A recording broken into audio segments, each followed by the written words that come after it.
c'est comment? Ça fait 2 jours.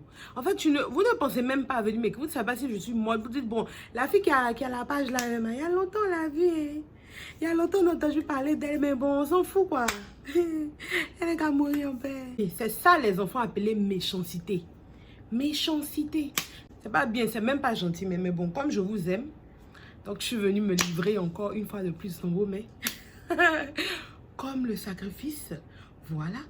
Donc, j'espère que vous allez bien. J'espère que tout bouge dans votre vie, que Dieu est le centre de votre vie, que vous avancez de gloire en gloire, que sa lumière est sur vous. Donc, j'aimerais d'abord dire merci à toutes ces personnes qui ont regardé les vidéos précédentes, toutes ces personnes qui ont liké, qui ont, voilà quoi, toutes les personnes, je crois que j'ai 2 commentaires, non? C'est vraiment l'idée de la chaîne. Je veux que ce soit une petite communauté dans laquelle on puisse communiquer l'un à l'autre. S'il y a quelque chose que vous voulez partager avec quelqu'un, n'hésitez surtout pas. Je ne suis pas du tout compliquée ou fermée dans mon coin qui vient juste donner des informations sans aider son prochain et tout. Je ne suis pas comme ça. Je veux que notre communauté soit ouverte, qu'on puisse causer, voilà quoi, échanger certaines choses, des conseils, etc. C'est vraiment ce pourquoi je suis ici. Donc, je viens avec une nouvelle vidéo aujourd'hui qui va parler des addictions. Voilà. D'abord, avant d'aller un peu plus loin dans la vidéo, j'aimerais d'abord m'exprimer ainsi. On va commencer à parler comme en nous chigeant, on est ivoirien. Enfin, il va parler comment. Je vais dire des choses qui vont peut-être choquer. Si vous n'aimez pas tellement les choses, comment je vais dire, un peu trop prononcées ou les choses un peu trop délicates, etc. Des choses un peu trop, vous voyez, non, qui heurtent la sensibilité des gens sensibles. Pardonnez. Vous voyez, à votre gauche, je dis regarde à ta gauche. Il y a la porte. Il faut sortir par là-bas. Tu vois? Voilà. Donc, comme d'habitude, mes story time parlent comment je vais dire, tourne toujours autour de Jésus, tout simplement. Parce que je ne sais pas de qui je vais parler. J'ai cherché partout. J'ai toujours aimé faire les choses d'art ou les choses de maquillage ou les choses ceci, cela, mais je ne me sens pas trop à l'aise comme quand je parle de Dieu. Donc, si tu viens sur la chaîne, tu dis, oh, celle encore, elle va encore parler de Dieu, etc. Bon, si ça te dérange, toi seulement, regarde à ta droite. Je dis, tourne-toi, regarde à ta droite. Voilà, il y a une porte là. Ouvre. Faut passer. Merci.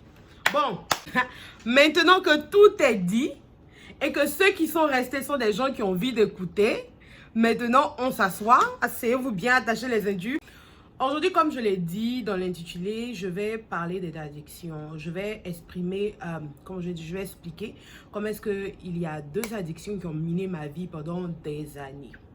D'abord, il y a d'abord l'addiction qui a miné ma vie pendant 10 ans et celle qui a miné ma vie pendant 6 années de ma vie. Franchement, your girl was something else. So, here we go. Alors, la première addiction, c'est la masturbation. Oui. It is what it is. That's life. La masturbation a miné ma vie pendant 10 ans. Je peux dire pendant 10 ans. D'abord, elle a commencé comment? J'étais un peu plus jeune, je ne sais pas, j'avais 13 ans, aux environs de 13 ans, je peux dire. Et j'avais demandé un magazine à mon père qui m'en a acheté. Vous voyez les anciens magazines là. Je ne sais pas si c'est Podium ou je sais pas. En tout cas, c'était les petits magazines qu'on aimait lire et tout ça, en jeune et tout. Donc, il m'en a acheté un. Et dans l'un des magazines, ça détaillait comment est-ce que il était bon de connaître son corps. Donc, ça expliquait, oh, il est bon de connaître son corps, de se toucher, de connaître les parties sensibles, de connaître ce que ça va vous donner, ce que ça va vous faire, etc., etc. Donc, c'est en lisant cela avec, j'étais très, très, très curieuse. Très curieuse. Et aussi, il faut dire que quand j'étais plus petite, je vais vous épargner le détail, mais je sais que j'ai vu quelque chose qui m'a marqué quand j'étais plus petite et qui m'a rendue vraiment, vraiment, vraiment sexuelle. Cela veut dire que tout ce qui avait attrait au sexe, tout ce qui avait attrait aux relations femmes et hommes, j'étais vraiment ouverte à cela. Voilà. Donc, quand j'ai lu ce truc, je me suis dit, oh, j'ai envie d'essayer. Pourquoi pas? Je veux voir ce que ça fait. Vraiment, quoi. En fait, tu es tellement curieuse que tu deviens un peu bête, quoi. Bon, c'est la vie. J'ai commencé à essayer ce qu'ils avaient dit dans la revue. Parce que j'ai commencé à essayer les détails qu'ils avaient donnés et tout. J'ai commencé à essayer ça moi-même. Et j'ai vu ce que ça faisait. J'étais là, oh, donc c'est comme ça que ça fait ci, ça fait ça. Je ne le faisais pas vraiment de façon répétitive. Vous savez, pour que l'esprit peut-être de vol rentre en une personne, c'est pas la personne en volant une fois, en volant deux fois. C'est un truc vraiment qu'elle fait à répétition. Sans le savoir, elle appelle l'esprit de vol dans sa vie. Donc, c'est comme ça que j'avais commencé à faire une fois, deux fois. Mais mon problème, c'est que j'aimais partir, vous voyez les cyber avant, là. Quand tu as 100 francs, tu as 200, tu t'en t'assois au cyber, tu t'en vas là-bas, rencontrer des gens et tout. Et il y avait un site internet dans lequel tout le monde partait. Bon, on avait, les gens de ma génération vont savoir, hein, on appelle ça 123love.com. Hey, hey, hey, hey. Donc, je suis partie sur 123love.com et j'ai rencontré un mec là-bas. Et le gars que j'ai rencontré, il était tellement plus âgé que moi. Au début, il m'a dit qu'il était jeune. Au début, il m'a dit qu'il avait... En tout cas, il avait peut-être, je sais pas, 17 ans, 18 ans ou je sais pas quoi. Et le gars, je n'avais jamais vu sa photo et tout. Et le gars, on avait commencé à causer. Je crois que j'avais un téléphone dans le temps. Donc, lui, on causait, on s'appelait, on s'envoyait les messages, les choses de ce genre. Je crois hein, que j'avais un téléphone. Ou bien je l'appelais à la cabine.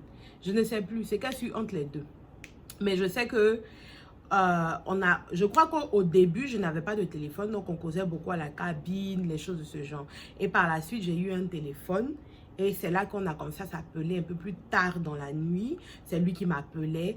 Et le problème, c'est que moi, je pensais que j'avais affaire à un jeune comme moi et tout, mais ses propos étaient vraiment matures, tu vois, étaient vraiment matures. C'est-à-dire, il m'envoyait à faire certaines choses qui n'était pas bien. En fait, je ne savais pas que j'avais affaire à un pédophile, quoi. Vous voyez? C'est-à-dire que le gars, il va te dire, touche-toi comme ça, fais comme ça. Heureusement que dans cette période-là, vous savez, j'étais jeune et tout. Mon papa n'allait pas acheter un téléphone avec caméra ou quoi que ce soit. Sinon, s'il avait acheté un téléphone avec caméra, j'allais voir des choses extraordinaires.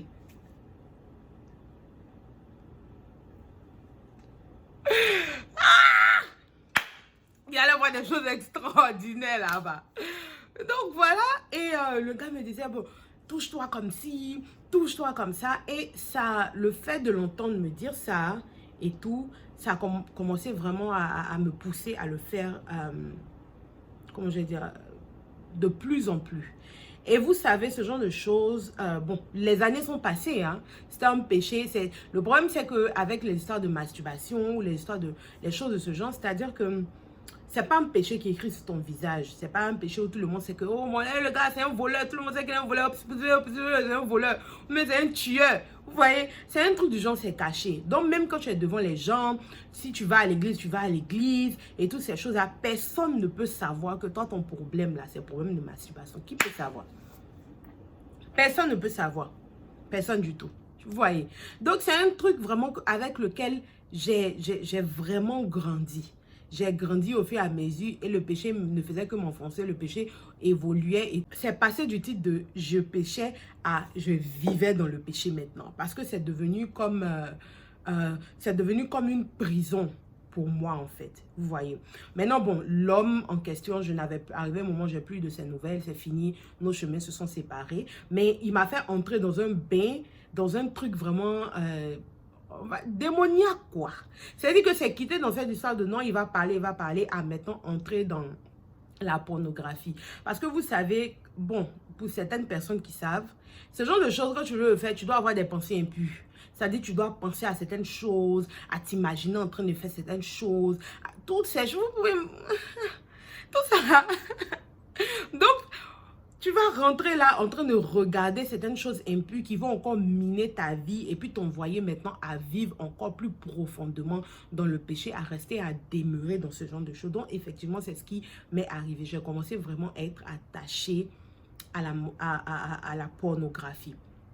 J'étais arrivée à un moment où, après des années, quand j'ai commencé à avoir des rapports sexuels avec des hommes et tout, je ne pouvais pas vraiment me satisfaire. Ça ne pouvait pas me satisfaire.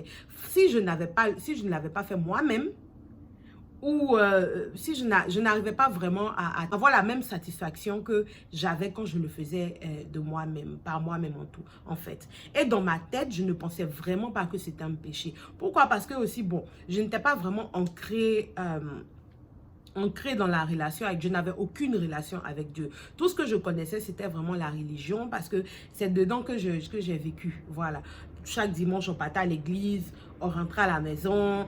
Et puis, bon, ton péché est toujours sur ton dos. Tu te mets devant l'autel là, tu fais 3 signes de croix, tu pries un peu, tu rentres à la maison. Mais vraiment sans plus entrer en profondeur, sans vraiment de message poignants qui vont vraiment changer ton cœur, changer ton être tout entier, te dire Seigneur, je me livre totalement à toi. Sans ça du tout. Donc c'est comme ça que j'ai vraiment j'ai vécu pendant des années. Pour ce qui est de la deuxième addiction, c'était la cigarette. J'ai commencé à fumer quand j'étais en terminale. Au début, c'était du genre, oh, moi, je fume, je garde la fumée dans ma bouche, tu vois. Non, tu as fait le malin d'une manière, là. Comme si te tuer aussi, là, c'est malin. En fait, il y a des niveaux de bêtises, non? Ou quand tu arrives là-bas, toi-même, tu as fait la bêtise, là, tu t'assois, tu repasses le truc dans ta tête, puis tu dis, je veux dire que tu es pété, mais je ne sais pas si je dois dire ça, mais il y a quelque chose. J'étais arrivée à un niveau où moi-même, je ne comprenais pas, en fait, tu vois. C'est-à-dire, c'était juste pour faire le malin, vous savez, la jeunesse, la folie la folie un peu. Tu es jeune, tu veux te montrer, les choses de ce genre, c'est comme ça que j'ai commencé à fumer. Par la suite, quand j'ai eu le bac, c'était du genre, comme maintenant je me suis éloignée de mes parents, j'étais avec mes amis et tout ça. Donc, je disais, non, c'est seulement quand je m'en vais boire, je fume un peu. Quand je m'en vais boire, je fume un peu. Mais le problème, c'est que tu t'en vas boire, tu fumes un peu là. Il y a toujours quelqu'un pour te mettre dans plan. À Abidjan aussi, là, il y a toujours l'homme pour te mettre dans plan. Si c'est dans plan de boisson, tu as boire quand tes boisson là va sortir par tes nages. Il y a toujours l'homme pour te mettre dans plan. Aïe! Donc, c'est comme ça. 1, 2, 3, il était dans bon. C'est comme ça on dit, oh. 1, 2, 3, il était dans plein. 1, 2, 3, il était dans plein. Je sortais, je partais boire et tout. Donc, tous les jours, je fumais. Arrivé un moment, la cigarette, elle s'est vraiment accrochée à mon cerveau. Et tout, la nicotine, c'est vraiment agrippé à mon cerveau. Ce qui faisait que j'avais vraiment du mal à arrêter. J'avais même une amie qui me disait tous les jours, ah, Sandy, il faut arrêter de fumer. Sandy, il faut arrêter. Je me rappelle, elle était venue en vacances à la maison. Et avant que je ne vienne ici, là, aux États-Unis, ah, ça, il faut arrêter. J'ai dit, mais je vais arrêter, je vais comment? J'ai payé balèze paquet de bonbons comme ça. Genre, quand il a fumé, il mange quoi? Jamais. Jamais. Ça rendait la cigarette la même mentholée. Il a dit, vous voyez ces teints là? Teint marron, chicoté d'une manière là. Mon teint était sale. À cause de cigarettes, mon teint était très sale. Ça me rendait vilaine même en fait. Ça me rendait vilaine. Parce que je ne faisais que m'intoxiquer et toutes ces choses-là. Il y avait pas, tu ne pouvais pas vraiment voir la vraie beauté qui était en moi et tout. Tout simplement à cause de la cigarette. Donc c'est comme ça que voilà, les choses se sont passées. D'où m'est venu le déclic. Qu'est-ce qui a fait que j'ai arrêté de faire ces trucs que je faisais avant? Il faut savoir que comme je l'ai dit au début, je ne pensais pas que la masturbation était un péché. Je ne pensais pas que la cigarette non plus était un péché. Franchement, je ne pensais pas. Je me disais que, ouais, le problème. Et ce qui même m'avait envoyé, c'est que j'avais un homme de Dieu que j'avais vu, qui priait, la première fois que quelqu'un avait prophétisé sur ma vie, la personne priait avec un homme de Dieu et cet homme de Dieu la fumait. Donc, je me suis dit, aïe. Si lui-même qui est homme de Dieu, lui-même, Jésus même parle dans son cœur, parfois, si les révélations qui sont, lui-même il fume. Pourquoi est-ce que moi, il y a mes pour venir arrêter de fumer, en fait? C'est pas un truc qui est écrit dans la Bible aussi, je me suis dit, mais ce n'est pas écrit dans la Bible. C'est pas écrit dans la Bible, dans les 10 commandements, là, ils n'ont pas mis arrêter de fumer. C'est pas écrit dans la Bible. Voilà. Donc, pourquoi est-ce que je vais arrêter de fumer? C'est pas écrit dans la Bible, ne vous masturbez pas. Pourquoi est-ce que je vais arrêter de faire ce genre de choses? Et en fait, dans ma tête, c'était un truc. Voilà. Je ne savais pas vraiment que au-delà de la Bible, au-delà des 10 commandements, au-delà de toutes ces choses qui étaient données aux Israélites, Dieu est venu sur la terre, il est mort pour nos péchés, il nous a donné son Saint-Esprit et tout. Et le fait de ne pas marcher selon son Saint-Esprit, le fait de ne pas se laisser guider par son Saint-Esprit, c'était un péché en un mot. Je ne savais pas en fait, voilà. Ça, ce sont les choses vraiment, il faut aller en profondeur pour pouvoir connaître. C'est pas des choses genre basiques quoi. C'est quelque chose de plus profond en fait, c'est pas basique. Donc, voilà d'où le déclic m'est venu. quand j'étais à Abidjan, j'ai fait une dernière grosse bêtise dont je ne vais pas parler. C'est seulement les personnes qui sont un peu proches de moi ou des personnes qui sont en face de moi, je peux en parler parce que ça me fout la honte. Et par la suite, je pensais que vraiment il y avait, pas que je pensais, mais je sentais la mort autour de moi. Je sentais que tout ce que je faisais, c'était la mort. Tout ce que je touchais, c'était la mort. Je sentais que j'allais mourir. C'est vraiment ce que je sentais. Et j'avais tellement peur. J'ai parlé à ma grande soeur. J'ai l'impression que je vais mourir. J'ai l'impression que je vais mourir. J'ai vraiment insisté dessus. Et elle avait une dame qu'elle connaissait, qui connaissait ma mère spirituelle actuellement. Donc, elle m'accompagne chez la tante. On s'en va à ma maman spirituelle. On a commencé à prier. C'est-à-dire que la femme, elle était tellement magnifique. Ma mère spirituelle était merveilleuse, extrêmement magnifique. C'est-à-dire qu'elle ne m'a pas regardée comme quelqu'un qui pêchait. Ah, donc toi, tu pêches, toi. Tu as parti en enfer, les feux sur toi. Non. Elle m'a regardée comme une personne qui avait besoin d'aide. Donc, elle m'a aidé à prier. Elle m'a aidé à ranger ma vie. C'est une prophétesse.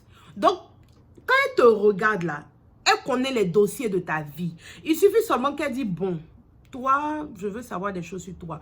Dieu va lui révéler tout ça. Elle savait tout mon dossier par cœur. Mais elle ne m'a jamais dit, tant que tu n'arrêtes pas ça, tu ne viens pas chez moi. Tu ne viens pas de mon église. Tu ne viens pas ici. Jamais. Elle m'a toujours ouvert les bras et m'a permis de venir vers elle, de recevoir d'elle, de prier avec elle. C'est comme ça que j'ai commencé à m'attacher à Dieu. À voir qu'il y avait des choses merveilleuses en Dieu que moi, je ne savais pas. Voilà, je ne savais pas. Et quand je pouvais fumer, je vais venir le lendemain, partir prier avec elle. Et puis, elle ne va pas me rejeter. Elle ne va pas me rejeter, au contraire. Et c'est comme ça que, quelque temps après, je suis venue aux États-Unis. C'est-à-dire que 2 jours avant de prendre mon vol pour les États-Unis, là, c'était la dernière fois que je fumais. Donc, on est à 5 années, 5 ans, anniversaire. Ça sera en septembre, l'année prochaine. Le mois prochain, ça fait 5 ans qu'il a arrêté de fumer. Chier! Votre soeur a évolué. God is so good. So, maintenant, quand je suis arrivée ici, Dieu m'a fait l'immense honneur, l'immense grâce de rencontrer des hommes de Dieu exceptionnels qui m'ont permis d'entendre la parole de Dieu, qui m'ont permis de connaître des enseignements vraiment pas possibles. Et ces hommes de Dieu, les sont sur Internet. Il y a celui qui a prêché sur la masturbation, sur les péchés du sexe, qui a prêché sur les péchés du sexe, c'était le pasteur Mohamed Sanogo. C'est lui qui a prêché sur le péché du sexe et qui m'a délivré totalement. Et il a expliqué que le péché du sexe, c'était comme si tu avais une belle maison, bien rangée, bien faite, propre. Et toi, tu sors, tu vas prendre la saleté dehors, là, tu viens. Il y a un verset de la Bible qui le dit, même je pense que quand vous péchez, vous êtes impudique ou je sais pas quoi, vous péchez contre votre propre corps. Voilà. Donc, c'est comme si tu sors, tu vas prendre la saleté dehors, tu viens, tu renverses dans ta maison et puis tu salis tes murs, tu gâtes tout, etc., etc. Et il a dit que quand vous couchez avec un homme, vous faites une seule personne avec cette personne, une seule chair, une seule personne. Mais quand vous le faites avec vous-même, vous devenez une seule personne avec qui? Si ce n'est pas avec le diable. Voilà. Et il avait encore expliqué que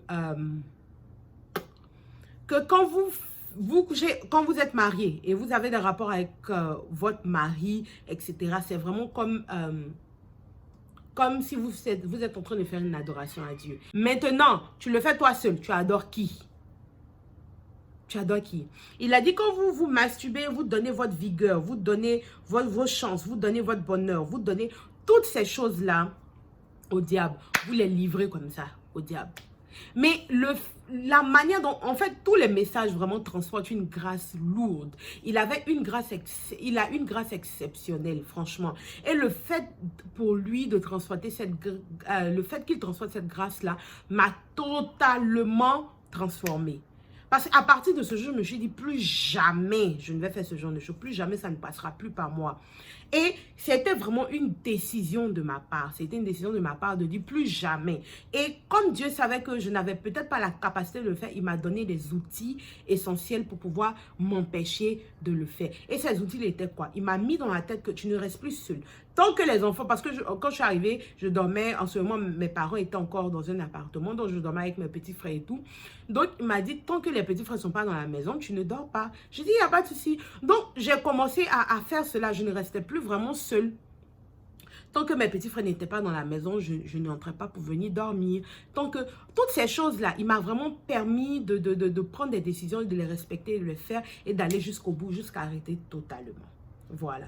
Pour ce qui est de la cigarette, quand je suis arrivée ici, Dieu m'a mis dans une situation où je n'avais plus d'argent. Figurez-vous que j'ai cherché le travail pendant 8 ans et c'était presque impossible. Ça là, ça sera un autre témoignage.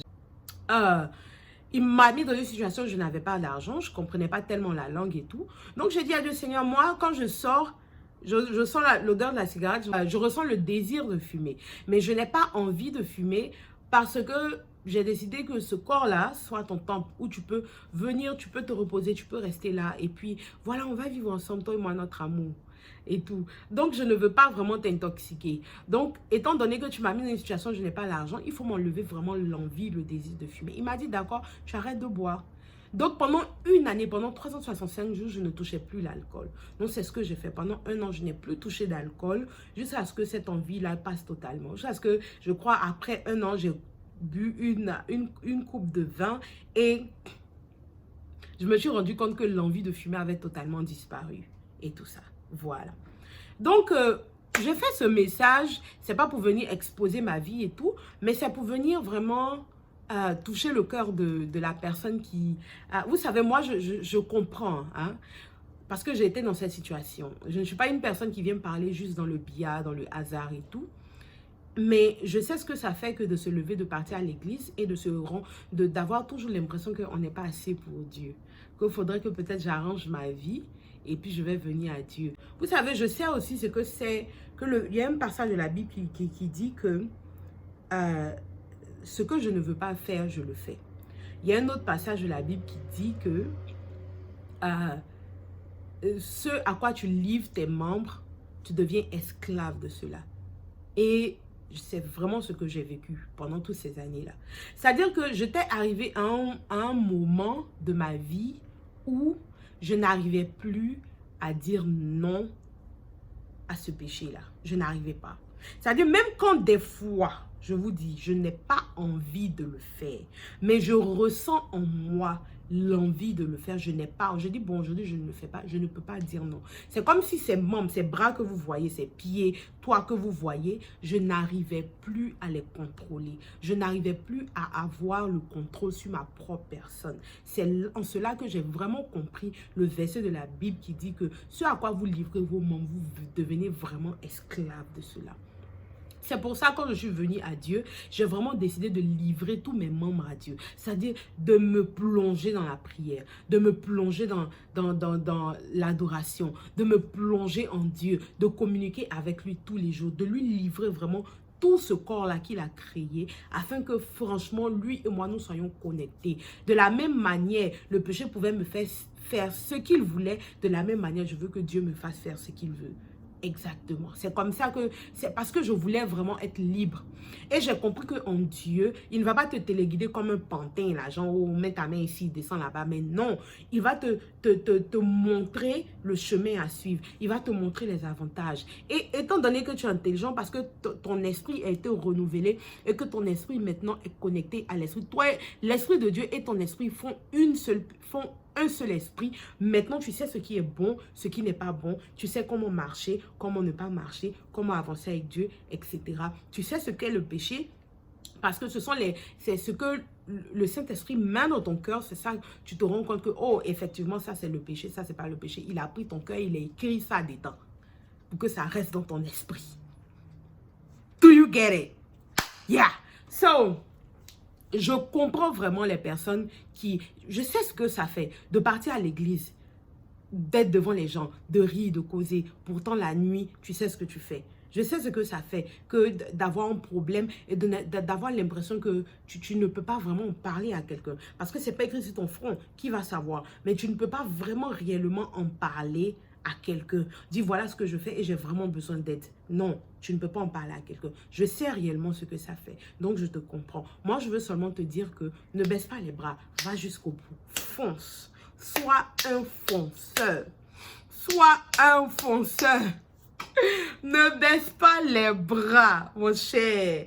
Parce que la gloire, on dit, dans la Bible, un verset qui dit que les souffrances d'aujourd'hui ne sont rien comparées à la gloire à venir. Donc, ne reste pas dans cette souffrance-là que tu penses que c'est une gloire en guillemets, parce que la gloire qui est à venir, qui est cachée en Dieu, là, est exceptionnellement exceptionnelle. Aussi, j'aimerais parler à nous, les chrétiens. Vraiment, mon frère, tu es un chrétien. Je suis une chrétienne, mais ayons de l'amour pour les gens. Super chrétien, please, listen to me. Ayons de l'amour pour les gens. Ayons de l'amour. Les gens ont besoin d'amour. Les gens ont besoin d'amour. Les gens n'ont pas besoin que 1, 2, 3, tu leur rappelles d'où ils viennent, tu leur rappelles ceci, tu leur rappelles ça. Non, les gens ont besoin d'amour. Les gens ont besoin que tu leur démontres de l'amour, que tu leur démontres de l'amour. C'est ce dont les gens ont besoin. Arrête de pointer du doigt les gens, mais il faut aider les gens. Si ma mère spirituelle, là, elle avait toujours pointé du doigt mon péché, je n'allais pas être là aujourd'hui. La vie de quelqu'un peut changer en un claquement de doigts, je vous dis. Si les gens avec qui je faisais la vie hier, là, on leur disait qu'aujourd'hui, Sandrine allait s'asseoir là et allait expliquer ce que Jésus avait fait dans sa vie, je vous jure que personne n'allait croire. Personne n'allait croire. Franchement, moi-même, je n'allais pas croire. Mais aujourd'hui, je peux m'asseoir, expliquer ce que Dieu a fait dans ma vie, parler, témoigner de sa bonté. Je parlerai de sa bonté. Il a juste envie de chanter en même temps. Aïe, Jésus est trop doux. Jésus est doux. So,